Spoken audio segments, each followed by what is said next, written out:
Cara, tem uma operação nossa chamada DeliRec. É um aplicativo que é como se fosse um marketplace de cookies, Sim. de cozinheiros.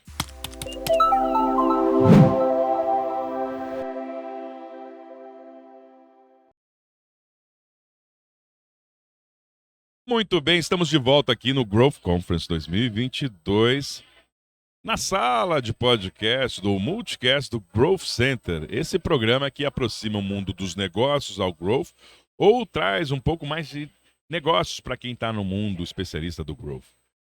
Essa é uma conversa de um café de 15 minutos, a gente para o trabalho, toma um cafezinho, troca ideia com gente interessante, gente que inspira, e ela é bem informal. A gente está em todas as plataformas de áudio, também no YouTube, semanalmente. E vocês sabem como é de praxe. Quem chega aqui é que se apresenta. Então, quem é que está nessa poltrona à minha esquerda? Muito prazer. Eu sou o estagiário do Luiz, viu? Não roube as minhas palavras, você terá que pagar royalties. Eu adoro essa, não. Fábio Oliveira falando, pessoal. Estou CEO da Sales Farm. Sou cofundador e mentor do Sales Club. É uma empresa de educação em vendas e gestão, né, Luiz? Ecossistema, né? É um ecossistema que a gente vem de vendas. criando. Tem uma jornada empreendedora aí de quase 20 anos. Criei alguns É negócios. isso. Você tem quantos anos, meu compadre? Que 20 anos, cara? 38 bem vividos, assim. Eu tô vendo. 38 bem vividos. A intimidade é uma tristeza, né, cara? Cara, primeira empresa, garoto ainda. Não sabia nem o que era o termo empreendedor. Mas estava lá. Mas Tinha tava lá. atitude, estava lá. Tava lá. Quando eu vi, já tinha funcionário. Quando eu vi, já tinha. Aí uma hora eu fui entendendo o que eu fazia, né? E se a gente pegar, vamos falar em bullet points ali, você também teve uma startup. Talvez foi o primeiro projeto ali de inovação que decolou. Isso aí. Teve, assim, foi meu ponto de inflexão como empreendedor, né? Tá. Eu vinha fazendo um monte de coisa. Em algum momento eu criei uma empresa que eu vi que era um SaaS. E aí, Software as a Service. Software as a Service. Que era um serviço Exato. Um serviço que estava dentro de uma plataforma digital. E minha conexão com vendas vem daí, porque eu tinha time porta a porta, venda tradicional, como a maioria conhece. E ali meados de 2011 para 2012, quando estava nascendo isso aqui tudo, né, de receita previsível e tal, Sim. eu criei uma operação de inside sales. Eu nem sabia o que era inside sales. Vamos lá, se você não sabia, mas hoje você sabe. Hoje eu acho que eu sei um pouquinho. Então tá bom. Cara, é a internalização das vendas, né? Ok. Com o boom da internet, com o boom das empresas.com, Sim. criou-se uma possibilidade de você montar uma estrutura de vendas que faz vendas através da internet para qualquer lugar. Tá bom. Cara, enxugando aí teu custo de operação, trazendo mais escala. Otimizando, né? Uhum. Eu fiz isso em 2012, cara. Então, assim, você não tinha ainda as ferramentas que tem hoje, não tinha os recursos, os livros. Era um recurso muito mais escasso, muito mais intuitivo fazer isso, né? Cara, eu lembro que as primeiras reuniões online eu fazia por Skype. Olha, Skype, não tinha Zoom, não tinha, né? Então, assim, eu tava sendo pioneiro aqui, sem ter o conhecimento do que a gente estava fazendo na prática. E que mercado que era que você atuava, esse site? Era muito nichado. Tá bom. O que traz, assim, um grau de complexidade maior. Eu criei um software para controle de rotinas contábeis, digamos assim, né? Para escritório de contabilidade. Mas se você pensar que todo CNPJ precisa dessas rotinas contábeis, precisa ser administrada por um contador, você tem um universo gigantesco. Cara, você tem hoje aí um universo de 80 a 100 mil escritórios de contabilidade no Brasil. Mamãe. E eles têm uma média de 100 empresas aí por escritório de contabilidade, né? Ou seja, que terceirizam contabilidade. Né? E cá entre nós, né?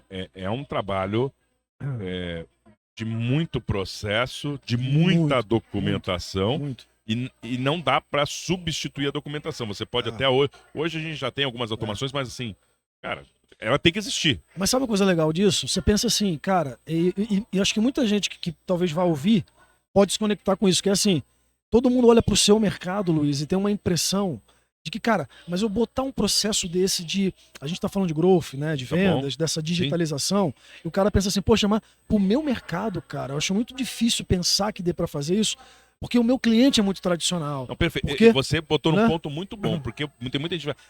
O que eu ouvi de gente falando, isso é para empresa grande que tem equipe, ou então para uma startup que nasceu na tecnologia. E a maioria das grandes organizações, nós somos um país continental. E tem muito negócio que não tem essas características de big company, ou então de negócio super tecnológico. Dá pra gente pensar em growth, dá pra gente pensar em tecnologia? Eu acho que essa é a grande provocação. Se você pensar que assim, cara, qual é a figura do contador? Vamos dissecar aqui. Imagina um contador sem aqui fazer uma brincadeira, vai. Lembra aqueles bonequinhos que a gente vê de mesa? Sim, Tem a figura... qual é a sua profissão? Qual é a sua profissão? Né? Aí você lembra o contador A minha sempre... frustração é que nunca tinha estagiário. Aí você lembra que o contador, Luiz, é aquele que tá com a maletinha Cheio de papel. cheio de papel, porque ele era chamado de guarda-livro. Você lembra disso? Sim, sim, sim, O sim. contador ele era chamado de guarda-livro, cara. E aí, como é que você imagina assim? Em 2012, eu vou fazer um processo de venda de um software que vai mudar os processos de funcionamento do escritório dele 100% através da internet em 2012. Isso era Talvez seria impensável. inconcebível. Cara, imagina, cara. Só o que eu tenho aqui de formulários, não dá pra fazer isso. Cara, não, aqui é tudo. Não, o cliente só vem por indicação. Então, e aí por que eu tô trazendo esse exemplo? Porque na prática, os mercados ainda pensam assim. Sim. E eu percebo que, cara, se eu tivesse que falar qual é o maior fator que interfere nisso, é uma questão de aculturamento. Ok. É aculturamento. A partir do momento que vai vendo que é possível, né, que você tem cases, e, cara, para todos os mercados hoje, você tem putas cases, assim, Sim. de inovações, de gente usando as metodologias, as coisas que a gente ensina. Então, cara, eu acho que a provocação grande é essa, Ana Luísa. É possível, né? É possível. E aí eu vou trazer já para um pouco da atualidade de 2022, que você tem a Sales Farm, explicar um pouco o que é a Sales Farm. Acho que até algumas pessoas ainda não sabem qual é o core ou business da Sales Farm, e até o Sales Club, e olhar, porque também com um país continental a gente acaba encontrando empresas que ainda têm esse ceticismo, pô, mas será que? Claro. E se isso se aplica também a esses mercados? Claro, não. Vamos lá. Cara, o que a gente percebeu? A pandemia mudou tudo e acelerou muitas tendências. Sim. Uma das tendências que ela acelerou foi o trabalho híbrido ou remoto. Sim. E a principal provocação também que eu faço é assim: tem muita gente ainda que está preso na discussão se é físico ou remoto. Eu queria dizer que essa discussão, na minha visão... E ainda coloca, preciso, é ou o outro, né? Isso.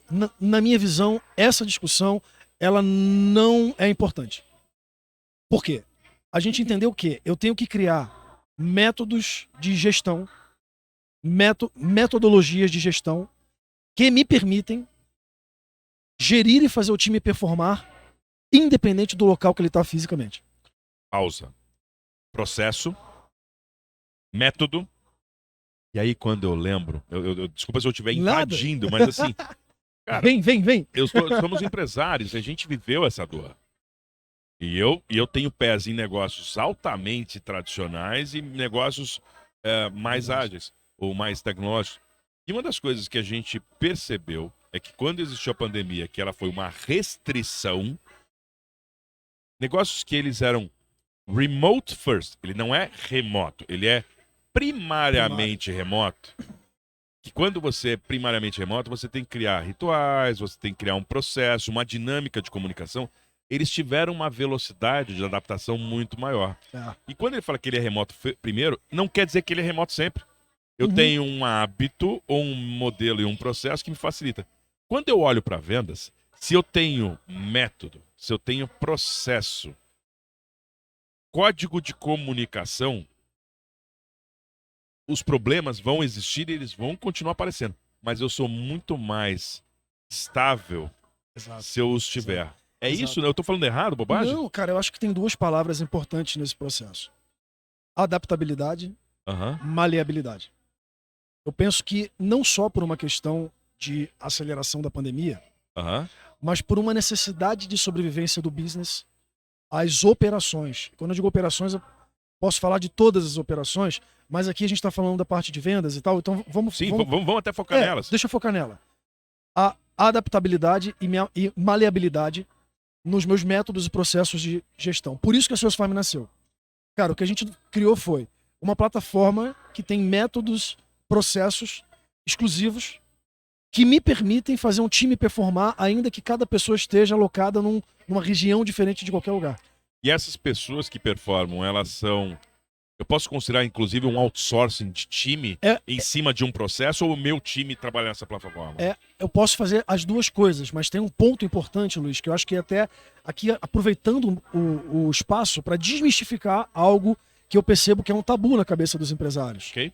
Que é o seguinte, tem uma máxima já antiga que fala assim: vendas é core e core não se terceiriza. Do core não se terceiriza, eu ouço direto, né? Só que cada um fala fala que uma coisa é core, mas agora vendas pois é. Aí, cara, o que eu trago assim? Eu não acredito, eu, Fábio, não acredito em terceirização de venda. Tá bom. Contexto. Contexto. Vamos lá. Eu acredito em terceirização de operação comercial. Qual que é a diferença? Terceirizar a venda significa o seguinte: eu vendo para você, não importa como. Eu faço de qualquer maneira. Eu te entrego o pedido. Eu te entrego o resultado final. Eu não Aham. acredito em resultado final sem o meio do processo. Até porque, no fim das contas, o cara que vai lá aperta a mão, se ele não tem o DNA da tua empresa, se ele não faz Exato. corretamente, você não tem controle e você faz a entrega Exatamente. errado. Então, qual é a diferença em terceirização de operação? Aham. Significa que é o seguinte, cara, a tua estratégia, o teu conhecimento estratégico sobre o teu negócio, ele jamais vai ser terceirizado. É muito difícil ser terceirizado. Eu jamais vou conhecer do seu negócio como você. Mas a execução tática e operacional, ela pode ser terceirizada. Ok. Então, quando eu falo em terceirização de operação, significa o seguinte: eu sou a sua operação, eu trabalho conectado à sua estratégia, Ok. né? Mas ela é uma empresa que está fazendo isso para você. E aí, no caso, você pode ter vendedores internos ou externos, contanto que eles andem de uma forma Dentro de um seguindo os processo. mesmos processos, métodos. Então, passa a ser irrelevante onde as pessoas estão alocadas. É método de contratação, no caso. O que é mais importante é o processo comercial como um todo. E método de gestão deles, né? Porra, legal pra cacete isso aí, cara. Muito bom. E aí, me fala assim, o que são as maiores dores que você encontra no mercado desses empresários que teriam como solução essa, vamos falar assim, esse serviço que a Sales Farm entrega e eles não sabem? Cara, para mim a maior dor de todas, posso aqui estar enganado, mas eu vou falar o que me vem na cabeça mais forte, Aham. é que a maior parte dos empresários subestimam vendas. Cara, é forte isso. Porque, vamos lá, quando eu falo de marketing, é muito fácil entender que eu preciso de um gestor de tráfego, preciso de um cara de copy, preciso de... Quando eu falo de financeiro, é fácil entender que eu preciso de alguém Tesouraria. de um setor de Ou contas a pagar, de contas a receber, Aham. de tal, e eu poderia falar de todas as áreas da empresa. Mas quando eu falo de vendas, quantas pessoas que estão ouvindo aqui que sabem que, por exemplo, eu preciso ter um Sales Ops? O que é um Sales Ops? Eu preciso ter um Sales Enablement. O que é isso? A parte de vendas tem um escopo estratégico de análise de ICP, de Na verdade, definição o de... pessoal tende a simplificar o sistema de vendas. A área comercial, quem tá lá vende. Bota um gestor, bota o time, o problema é deles e vende. Cara, e eu acho que isso cai muito também com a percepção que a venda ela tem mais ângulos de visão e características de atuação do que as pessoas estão acostumadas. Porque normalmente a vendedor é vendedor, só que tem características diferentes. Tem vendedor que é bom fechador, tem vendedor que é um bom cara que alimenta relações de longo prazo. Se você fizer isso de uma maneira cega, todo mundo, tudo que cai aqui é quadrado e vai embora, Cara, tá errado, um bicho. dos grandes aprendizados meus, Luiz, sobre isso em vendas agora, é que dentro da Sales eu opero várias operações ao mesmo tempo. De mercados diferentes. De mercados, de B2B, de B2C. Cara, eu vou te dar um exemplo que me reforça o que eu vou dizer agora, que é o seguinte: para mim, não tem receita de bolo. Existem métodos e processos que você vai moldar a realidade de cada operação. Mas eu vou te dar um exemplo. Cara, tem uma operação nossa chamada DeliRec. É um aplicativo que é como se fosse um marketplace de cookies, Ok. de cozinheiros. Ok? Cara, sabe qual é o canal de aquisição dessa operação? Tem a menor ideia. Instagram, Pinterest. É um processo de prospecção feito 100% por essas ferramentas, pesquisando o perfil, analisando qual é o cookie que tem perfil, conectando com esse cara, trazendo ele para dentro, etc. É um processo feito de uma maneira totalmente desassociada. É um funil e uma máquina de vendas customizada à operação? Exatamente. Exatamente. Qual é a dor que eu vejo? Por exemplo, o pessoal fala de funil de vendas. Grande parte das operações, você pega uma indústria que trabalha com muitos SKUs, Ok? você pega um lançamento. Cara, esse tipo de operação não trabalha com funil. O processo comercial não pode ser desenhado na visão de funil.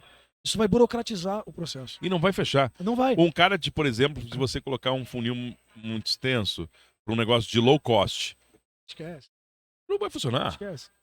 Então, no fim das contas, precisa ter critério e análise para customizar essa Exato, máquina de exato. vendas. O que eu preciso saber? Tem componentes.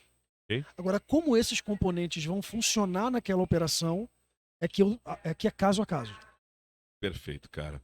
E me fala um pouquinho mais do Sales Club. O que é o Sales Club, cara? Cara, o Seus Club é... Porque eu não sei.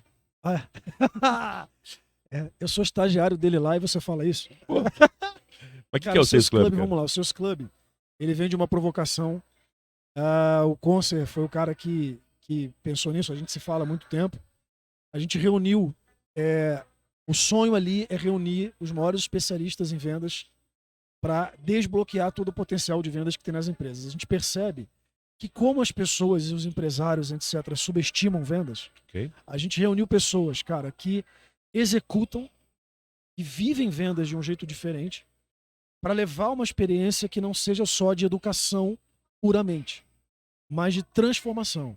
O objetivo do Sales Club, falando de característica, é uma empresa de educação, tem um modelo de imersão de 3 dias que o empresário vai lá. Inclusive, semana que vem tem agora Sales Club aqui em São Paulo, lá no Sheraton. Como isso não sei que dia que vai passar, todo mês tem. Então, se você não É viu agora, verdade, é verdade. todo mês tem. Então, provavelmente semana Todo que vem ou mês. na outra, você Sim. vai encontrar uma imersão do Sales Club aqui em São Paulo.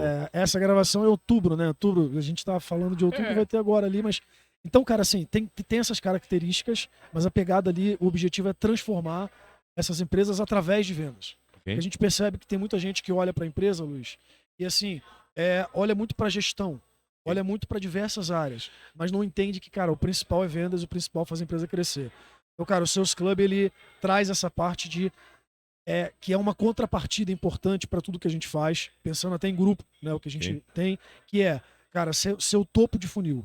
Entendi. Ser a parte do social network. Ali a gente atrai empresários, atrai os times, forma a comunidade que a gente precisa para conseguir promover a mudança que a gente quer através de vendas. E isso acontece em 3 dias em São Paulo, mensalmente.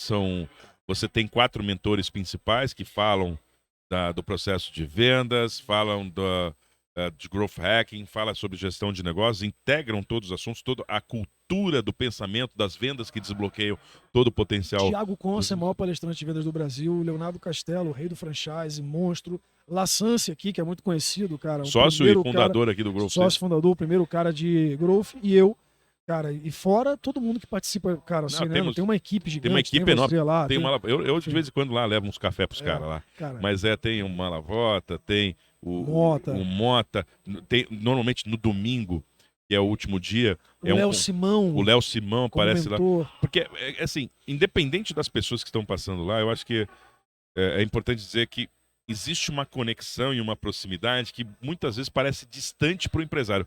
Pô, eu sou uma empresa, mas eu tô lá, sei lá, estão falando em São Paulo, eu tô lá em Goiânia, tô lá em Minas Gerais. Vai ser difícil de acessar esses caras. E o ecossistema e essa plataforma aproxima pessoas que fazem e trocam de uma maneira muito genuína em cima de modelos, em cima de conhecimento distribuído. E no domingo você tem sessões de mentoria com esses mentores e um network muito forte até entre as pessoas. Isso é um lugar seguro para quem todos os dias se sente solitário. Né? O empresário, a empresária, que a hora que a bomba estoura, o pessoal olha pra cima. E aí, cara, o que vai acontecer? Ali você vai encontrar pares que vivem desafios semelhantes, cara. Repete essa frase, você consegue? Não consigo. A te ver depois ali. Essa frase ficou perfeita, cara. Mas eu acho que é isso. Seguro para todos os empresários que se sentem solitários. É isso aí. Cara, acho que você matou a pau. E então eu realmente recomendo o Sales Club, o pessoal entender um pouco o que é um ecossistema feito de gente que trabalha, gente que está no mercado, que vive dores, e é um lugar seguro para quem se sente solitário na posição de liderar empresas. E uma coisa que os depoimentos, né, Luiz, são muito fortes, assim. São realmente muito fortes. Os empresários saem de lá, cara, virados, assim. Não, e cá entre nós, para nós, os Sales Club, aí eu vou trocar um pouquinho do crachá. A gente, mais importante do que ter mais uma matrícula é a mudança e a transformação que acontecem nos negócios das pessoas que estão lá no Sales Club, né? Quando isso acontece, dá razão para a existência do Sales Club. É uma comunidade onde todos somos pares. Nós fazemos parte do Sales Club. Não é uma questão de propriedade, é um pertencimento de todos, e eu tenho muito orgulho de participar do Sales Club e de estar nessa comunidade. O nosso propósito tem que ser maior do que tudo, né? Então, assim, o pessoal já está me olhando ali, que já estamos encaminhando para o final. Então, eu tenho, nesse terço final, tenho duas missões importantes. A primeira delas, Fábio, é que você deixe um recado ou um legado para essas duas perspectivas. A primeira do empresário, se você olhasse para o Fábio, de 10, 11 anos atrás, ou para aquele cara que chega no Sales Club, no Sales Farm, na Sales Farm para falar de negócio, qual é a recomendação que você daria para essa pessoa em relação ao mundo do growth? E para o profissional que tem a carreira, pessoa que está como especialista, seja em sales, seja na área de marketing, seja na área de copy, qualquer que seja, qual o recado que você dá para esse profissional em relação à empregabilidade dele? Cara, você foi falando, eu vim pensando aqui, tem uma coisa que eu acho que é um elemento fundamental e que às vezes é negligenciado por nós, assim, que é ambição de propósito, sabe? Okay. Eu vejo muitas pessoas assim, que às vezes esquecem que tem certos princípios muito fortes na vida. Okay. E que um deles é, cara, sei lá, o que eu semeio, eu vou colher. Então, às vezes, sei lá, você pode estar num ambiente, num trabalho nesse momento, seja como um profissional que trabalha em growth, em vendas, ou como um empresário que está lá fazendo o que você faz. E assim, o que eu, cara, costumo dizer é que se você estiver fazendo mais ou menos o que você faz, você está semeando isso para colher em algum mais momento. Mais ou menos. Né? E, cara, eu penso que alguém que não tem um propósito muito claro, se trata como um empreendimento também, e não negociar com esses valores que você tem, com a ambição de propósito que você quer. Então, assim, tem gente que eu vejo, Luiz, um mega talento, com um mega potencial, mas por causa de 100, 200 reais a mais, o cara troca de empresa. Ele não tem uma visão de início, meio e fim, né? E não enxerga o todo. Eu acho que, cara, antes de enxergar o agora, a recompensa de curto prazo, o que é mais cômodo para si agora, é pensar no bem maior lá na frente. Cara, eu acho que vale a pena ter uma ambição de propósito e trabalhar pensando que, cara, independente se eu tô satisfeito ou não com o meu chefe hoje, independente se eu tô, cara, eu vou fazer o meu melhor hoje, né? Porque, cara, eu tenho certeza que eu vou colher isso amanhã. Então, acho que essa consistência nos profissionais, eu diria que é uma coisa que faz diferença e que cada vez a gente precisa de mais pessoas assim, né? E tem faltado. Sim. Infelizmente, tem algumas coisas que se tornaram tão raras que ela transitou entre virtude, que é uma coisa que a gente deve vir no...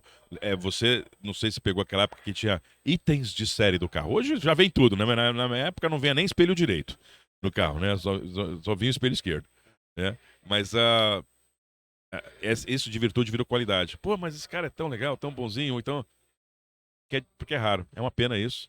Mas que a gente busque para DNAs mais legítimos, DNAs com propósitos e com lealdade e consistência ao que se procura, né? Sim.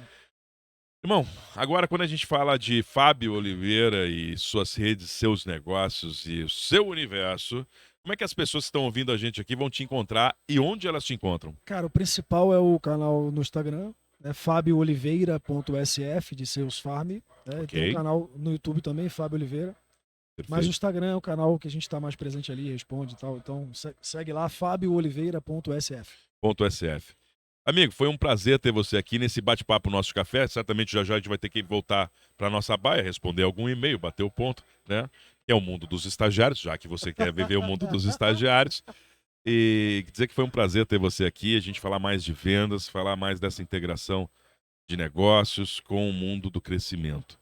A gente aqui no Growth Center está sempre preocupado no sucesso da nossa audiência, da comunidade. Seja você um empresário que quer ouvir um pouco mais de growth, desmistificar essas sopa de letrinhas e códigos que as pessoas falam, ou então você que está numa carreira na área de growth e precisa fazer esse zoom out da sua atividade específica, pensando mais negócios para ter longevidade na sua carreira, ou então até mais empregabilidade. A gente continua por aqui. Recado final, meu amigo? Prazer é meu, prazer incomensurável. Tava com saudade de você. Isso é bonito, hein? Eu vou ler no dicionário depois. Aqui, cara, você é um cara tão... que eu tentei aqui usar uma palavra para chegar à altura ali. 1,80 m. Não, mas de verdade, obrigado pelo convite. Vamos que vamos. Conta comigo, pessoal. Tamo aí. Tamo junto. Fabião, tamo junto. Muito obrigado pela sua visita nossa. E logo mais estaremos juntos aí. Ou no Sales Club, ou então a gente vai estar sempre na jornada tentando ajudar o pessoal. Continuamos aqui na Growth Conference 2022 e você junto com a gente, cuidando da carreira, cuidando dos negócios, buscando perpetuidade, empregabilidade, por negócio ou pelo growth. Valeu, pessoal.